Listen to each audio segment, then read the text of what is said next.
Avec ce spectacle, c'est un projet que Gilles Pastor, qui est metteur en scène et vidéaste, qui va s'accomplir. Il nous en a parlé il y a maintenant 3 ans.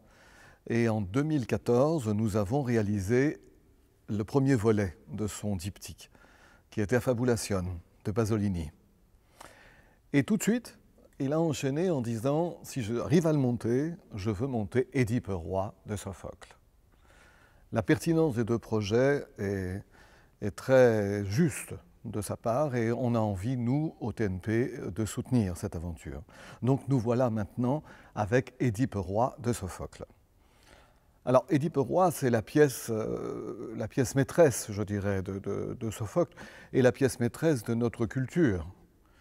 Elle est celle qui a servi à sonder notre inconscient, donc le fameux complexe d'Édipe. Édipe est roi de Thèbes, et c'est un très bon roi, aimé de son peuple, parce qu'il a su tuer le sphinx, il a su débarrasser de l'angoisse qui menaçait la ville de Thèbes. Il faut trouver quelle est l'origine, quelle est la malédiction qui fait qu'il y a la peste à Thèbes. Et Édipe, très bon roi, dit « mais moi, je vais le faire ». Et ce qu'il ne sait pas, c'est qu'il est en fait à l'origine de la malédiction. Ce qui va servir après à Freud de montrer que lorsqu'on cherche la vérité, elle est souvent créée par nous-mêmes. C'est nous-mêmes qui sommes mis en scène, qui nous mettons en scène.